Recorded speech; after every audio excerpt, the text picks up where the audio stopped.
साधारण रंगरूप वाले आकाश पर कोई ध्यान न देता था। लेकिन कॉलेज की सबसे खूबसूरत लड़की सोनम ने जब उससे दोस्ती के लिए हाथ बढ़ाया तो वह हैरान रह गया। आखिर ऐसा क्या देखा? सोनम ने आकाश में घड़ी पर नजर पड़ते ही आकाश ने जल्दी से नाश्ता किया और कॉलेज जाने की तैयारी करने लगा। कॉलेज की तैयारी वह बहुत मन लगाकर करता था। उसका रूप रंग साधारण था, रंग थोड़ा दबा हुआ। उसकी कोशिश रहती कि कॉलेज स्टूडेंट्स, खासकर लड़कियां, उसे देखें, लेकिन उसके साधारण व्यक्तित्व को देखकर कोई भी प्रभावित नहीं होता था। उसे इस बात का बड़ा मलाल रहता। ड्रेसअप होने के बाद उसने मेज पर रखा हेलमेट उठाया। उसके साथ घर के सामान की लिस्ट रखी हुई थी, जिसे देखकर उसे बड़ा गुस्सा आया। उसने कई बार अपने माँ से कहा भी कि उसे कॉलेज से आते हुए सामान लाने को न कहा करें, लेकिन वह आदत से मजबूर थीं। अब वह उससे न कहती। हेलमेट के साथ लिस्ट रख देती थीं और साथ में रुपए भी। उसने खिन्न होकर रुपए और पर्ची जेब में रखी व मोटरसाइकिल स्टार्ट कर कॉलेज के लिए निकल गया। उसका कॉलेज करीब 8 किलोमीटर की दूरी पर था। कॉलेज पहुंचकर भी माँ को लेकर उसका रोष कम न हुआ था। उसे हमेशा लगता कि माँ उसे प्यार नहीं करती। उसकी छोटी बहन कविता को वह ज्यादा प्यार करती। वह दिखने में माँ जैसी सुंदर और गोरी चिट्टी थी। पढ़ने में भी हमेशा अव्वल रहती। उसे मलाल होता कि औरों की तरह उसकी माँ लड़के को ज्यादा भाव न देकर कविता को सिर पर चढ़ाकर रखती। घर का कोई काम होता है तो वह कविता की जगह उसे ही करने को कहती। माँ की देखा देखी बड़ा होने पर भी कविता उसे इज्जत न देती। वह भी उस पर हुक्म चलाती। कॉलेज में उसका जिगरी दोस्त सुनील था। क्लास खत्म कर वह बाहर निकला तो उसे सुनील कहीं दिखाई न दिया। पता लगा आज वह कॉलेज नहीं आया था। उदास होकर वह एक पेड़ के नीचे बैठ गया। सामने उसकी क्लास के लड़कों का ग्रुप बैठा था। उसके सामने अपनी फ्रेंड के साथ सोनम बैठी थी।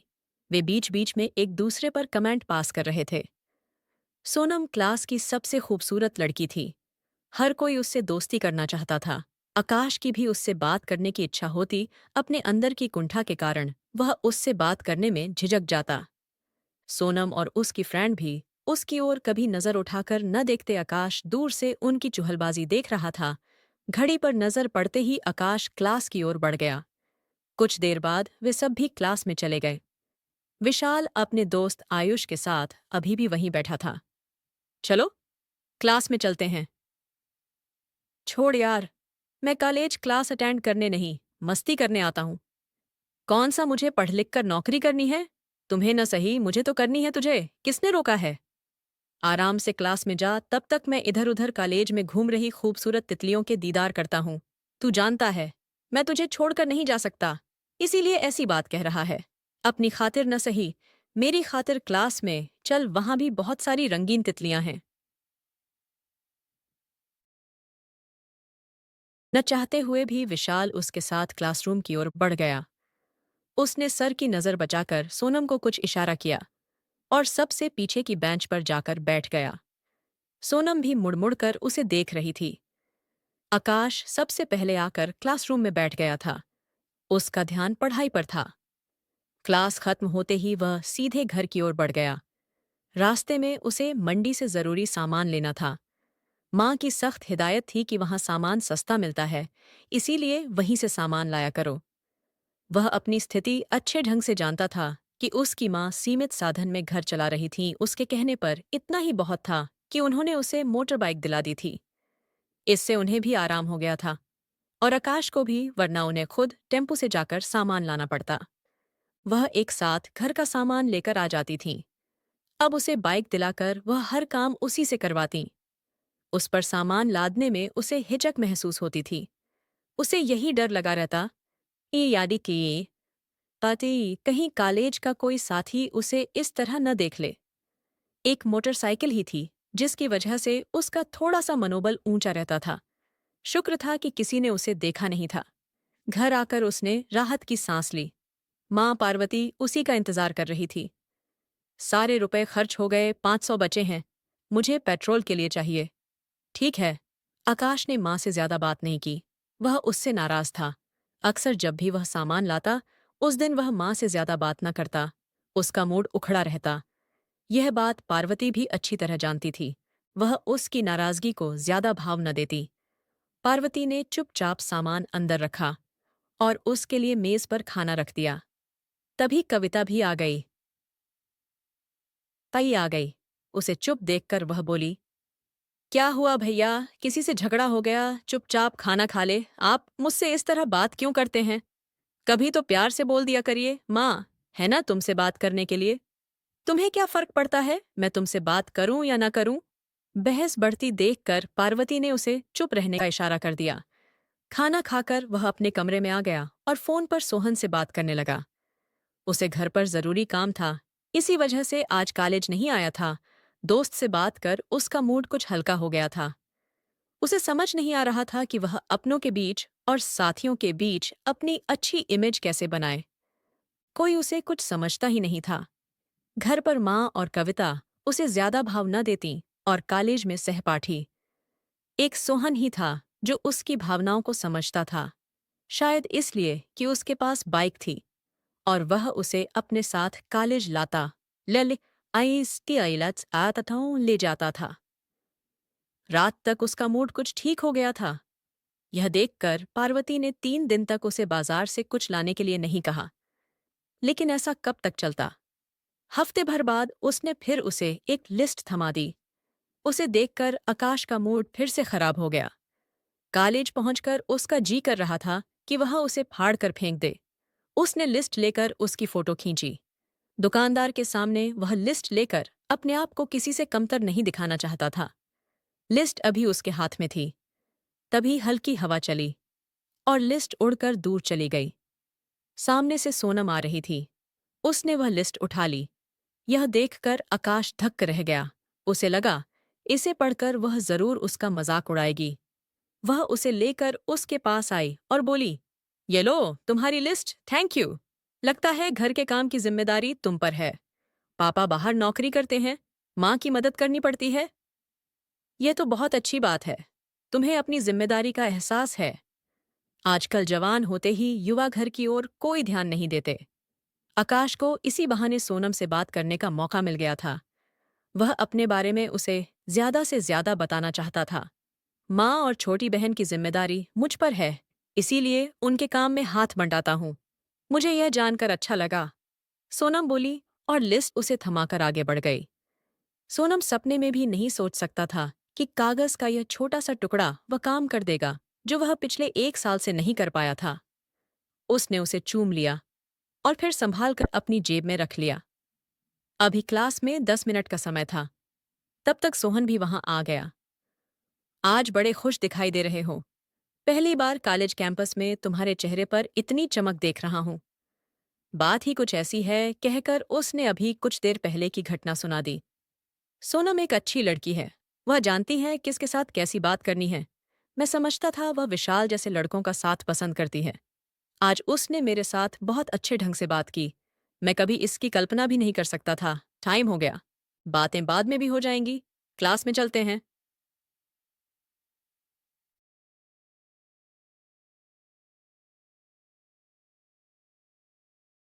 दोनों उठकर क्लास में आ गए। आज वह पीछे की बेंच पर बैठा था। बातों में उसे थोड़ी देर हो गई थी। सोनम ने जैसे ही पलट कर देखा, उसने एक प्यारी सी मुस्कान उसकी ओर उछाल दी। यह देखकर वह भी हौले से मुस्कुरा दी। आज उसका ध्यान पढ़ाई से हटकर सोनम पर ही लगा था। क्लास खत्म होने के साथ वे दोनों कॉलेज से बाहर आ गए। उसने पहले रास्ते में सोहन को छोड़ा और उसके बाद मंडी की ओर सामान लेने को मुड़ गया। आज पहली बार उसे सामान लेने में खुशी हो रही थी। घर भी वह अच्छे मूड के साथ पहुंचा था। उसने सामान उठाकर मेज पर रखा और आवाज लगाई, माँ भूख लगी है, खाना लगा दो। इतनी देर में वह हाथ धोने चला गया। उसका बदला हुआ रूप देखकर पार्वती हैरान थी। कुछ कहकर वह उसे परेशान नहीं करना चाहती थी। इतना तो वह समझ गई थी कि जरूर कोई बात हुई है जिसकी वजह से सामान लाकर भी वह खुश था। कविता नहीं आई आ रही होगी। कभी कभी ऑटो न मिलने की वजह से देर हो जाती है। तुम खाना खा लो वरना खाना ठंडा हो जाएगा। वह माँ से ढेर सारी बातें करना चाहता था, लेकिन वह वहां से हटकर किचन में सामान समेटने चली गई थी। तभी कविता आ गई। आज उसके आने पर आकाश को अच्छा लगा था।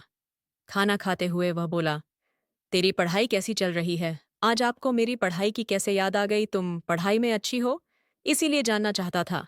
कुछ महीने बाद तुम्हारे बोर्ड एग्जाम हैं। इस बार तुम्हें पूरे स्कूल में टॉप करना है। वह तो मैं हर बार करती हूँ भैया, कोई नई बात नहीं है।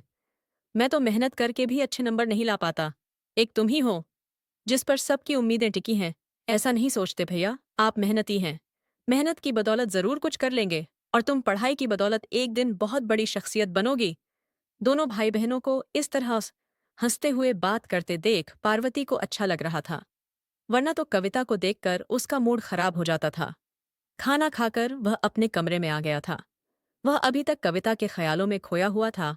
आकाश सोनम से दोस्ती बढ़ाना चाहता था। आज 5 मिनट के लिए ही सही उससे बात करके उसे बड़ा सुकून मिला था। अगले दिन वह समय से पहले आकर कॉलेज गेट के पास ही खड़ा था। सोनम को देखते ही उसने हेलो कहा। बदले में उसने प्यारी सी मुस्कान के साथ हेलो का जवाब दे दिया। तभी वहां विशाल आ गया और वह उसके साथ बातें करते हुए आगे बढ़ गई। उसे अच्छा लगा था कि सोनम ने आज उसकी तरफ देखकर उसकी हेलो का जवाब दे दिया था। उसने सोच लिया, एक दिन वह उसके दिल में अपनी जगह बनाकर रहेगा। इतना सोनम भी जानती थी कि विशाल टाइम पास के लिए कॉलेज आता था, लेकिन आकाश पढ़ाई को लेकर सीरियस था। अक्सर वह क्लास में फर्स्ट लाइन में बैठा रहता और ध्यान से सर की बातें सुनता। सोनम पढ़ने में औसत थी। उसने भी कभी पढ़ाई को गंभीरता से नहीं लिया था। एक दिन क्लास से निकलते हुए सोहन बोली, आकाश, तुमने सर के नोट्स तैयार किए हैं? थोड़ा बहुत किए हैं। वैसे तो सब कुछ अब इंटरनेट पर मिल जाता है। उसकी बात और होती है और सर की पढ़ाई की बात कुछ और है। देखती हूँ तुम बहुत ध्यान से उन्हें सुनते हो। मुझे लगा तुमने जरूर अच्छे नोट्स तैयार किए होंगे। हो सके तो कुछ मुझे भी दे देना। मेरा भी भला हो जाएगा, सोनम मुस्कुराकर बोली। तो आकाश एकटक उसे देखने लगा। ऐसे क्या देख रहे हो तुम? हंसते हुए बहुत अच्छी लगती हो। यह तो बहुत घिसा पिटा डायलॉग है। रोमियो छाप लड़के इसका इस्तेमाल करते हैं। तुम्हें कुछ हट कर कहना चाहिए था। सॉरी, आइंदा इस बात का ध्यान रखूंगा। चलती हूँ कहकर वह आगे बढ़ गई। वह सोनम को दूर तक जाते हुए देखता रहा। उसने सोच लिया, घर जाकर वह सबसे पहले सर की क्लास के नोट्स तैयार करेगा। ये उसके लिए भी अच्छे रहेंगे और इसी बहाने वह सोहन को भी प्रभावित कर सकेगा। घर आकर उसने जल्दी से खाना खाया और उसके बाद नोट्स की तैयारी में लग गया। पार्वती को समझ नहीं आ रहा था कि आजकल आकाश को क्या हो गया है। वह घर पर भी दोनों से प्यार से बात करता और पढ़ाई पर भी ज्यादा ध्यान देने लगा था। वह चाहकर भी उससे कुछ नहीं पूछ सकी। रात देर तक बैठकर उसने बहुत तैयारी कर ली। अब वह पहले के मुकाबले अपने आप को आत्मविश्वास से भरा हुआ महसूस करता। उसकी चाल में भी यह सब झलकने लगा था। माँ के सामान की लिस्ट अब उसे परेशान न करती और वह खुशी खुशी घर के काम निपटा देता। कविता से उसकी शिकायत दूर हो गई थी। वह भी अपनी बातें भाई के साथ बांटने लगी थी। हफ्ते भर की मेहनत में आकाश ने सारे नोट्स तैयार कर दिए थे। उसने सारी बातें सोहन को बता दी थीं। वह भी उसके लिए खुश था। सोमवार का दिन था।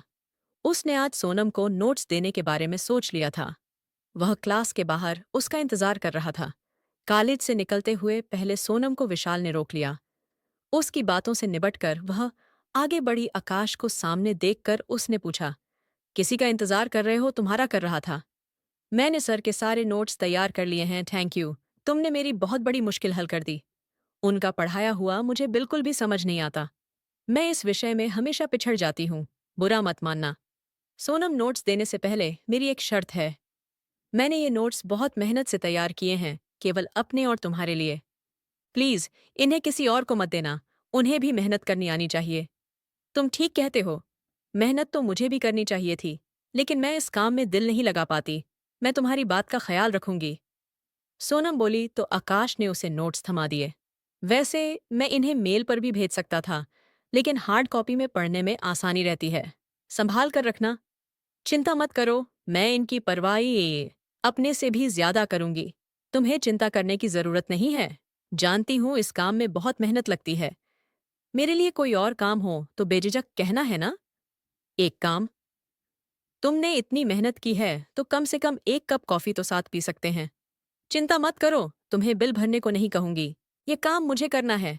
मुझे मेहनती इंसान बहुत पसंद है, भले ही मैं खुद इससे जी चुराती हूँ।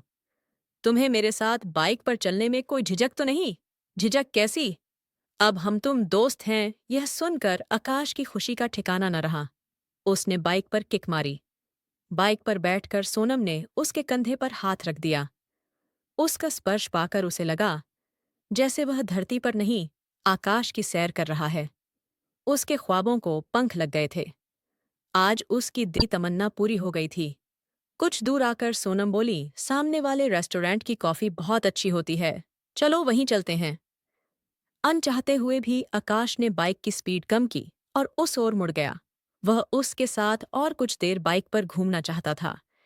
किनारे की मेज पर बैठते ही सोनम ने कॉफी का ऑर्डर दे दिया था और साथ में कुछ स्नैक्स भी मंगा लिए। उसकी हालत देखकर सोनम समझ गई कि वह पहली बार किसी लड़की के साथ बैठकर कॉफी पी रहा है। मेरे साथ यहाँ बैठने में डर तो नहीं लग रहा? कैसा डर? ये तो मेरे लिए खुशी की बात है। आराम से कॉफी पियो। मुझे घर जाने की कोई जल्दबाजी नहीं है। मम्मी पापा दोनों जॉब करते हैं। घर पर इस समय कोई नहीं रहता। घर पर माँ और बहन इंतजार कर रही होंगी। उन दोनों को मेरी चिंता रहती है। वे खाना तभी खाती हैं जब मैं घर जाता हूँ। तुम्हारे लिए यह बहुत खुशी की बात है कि तुम्हारे पास ऐसी माँ है। हमारे घर पर चंपा सुबह खाना बनाकर चली जाती है। जो जब आता है तभी खा लेता है। रात में ही हमारी कभी कभी मुलाकात होती है। ऐसी जिंदगी का भी अपना ही मजा है। यह मजा ज्यादा देर सुकून नहीं देता। अपनों का अभाव बहुत खलता है। छोड़ो इन बातों को। तुम आगे चलकर क्या करना चाहते हो?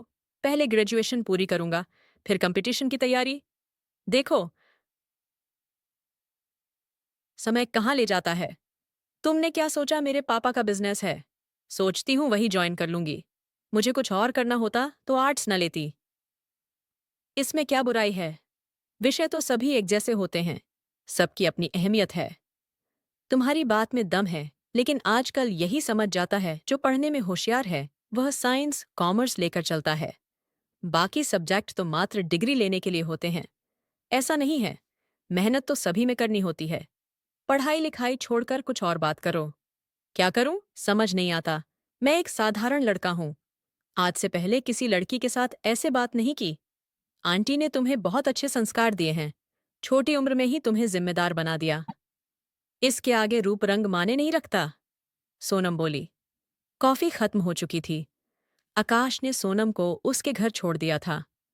इसी बहाने उसने सोनम का घर भी देख लिया था। आज का दिन आकाश की जिंदगी में बहुत मायने रखता था। घर देर से पहुंचने पर पार्वती ने पूछा, इतनी देर कहाँ लगा दी आकाश? दोस्त के साथ कॉफी पीने चला गया था। आप खाना लगा दो, मुझे भूख लगी है। बिना किसी लाग लपेट के उसने अपनी बात माँ से कह दी। कविता बोली, एक बात कहूं भैया, अब आप बहुत खुश दिखाई देते हैं। आपके व्यक्तित्व में काफी परिवर्तन आ गया। ऐसी क्या बात हो गई? उसकी बात सुनकर वह मुस्कुरा दिया। बोला, जैसा तू सोच रही है ऐसा कुछ नहीं है। मैं भी यह कहना चाहती थी आकाश, कुछ तो है। जिसने तुझे बदल दिया मुझे किसी ने नहीं बदला, माँ आपने बदला है। यह क्या कह रहा है? मेहनत की कद्र करनी आपने मुझे सिखाई। आप जानती थीं कि रूप रंग, कदकाठी और योग्यता के बल पर मैं किसी को प्रभावित नहीं कर पाऊंगा। तुम्हें हमेशा कविता से शिकायत रहती थी। मैं जानती हूँ वह पढ़ने में होशियार है और दिखने में खूबसूरत भी। अपनी इन खूबियों के बल पर वह किसी को भी प्रभावित कर सकती है, लेकिन तुम केवल मेहनत के दम पर अपना मुकाम हासिल कर सकते हो। इसीलिए मैंने शुरू से तुम्हें मेहनत करने के लिए मजबूर किया। मैं आज तक तुम्हें गलत समझता रहा माँ। अब समझ में आया, माँ कभी गलत नहीं हो सकती, देर से ही सही। तुम्हें मुझ पर विश्वास तो आया। माँ, मेरी सोनम से दोस्ती हो गई है। कहकर उसने सारी बातें उन्हें बता दीं। पार्वती के मन की मुराद पूरी हो गई। वह आकाश के लिए बहुत खुश थी। वह जानती थी कि हमेशा उसके ऊपर जिम्मेदारियां डालती रहती थीं। इस वजह से उसे काम करने की आदत पड़ी। सोनम ने समय पर उसकी पहचान कर ली। इससे ज्यादा अच्छी बात और क्या हो सकती थी? दोस्तों, यह थी हमारी अनोखी कहानी। अगर आप लोगों को मेरी यह वेफू वीडियो पसंद आई हो तो चैनल को सब्सक्राइब जरूर कर ले और बेल नोटिफिकेशन ऑन कर ले। दोस्तों, प्यारा सा कमेंट करके बताएं कि आपको मेरी स्टोरी कैसी लगी। कल मिलेंगे एक और जीत वीडियो के साथ। धन्यवाद।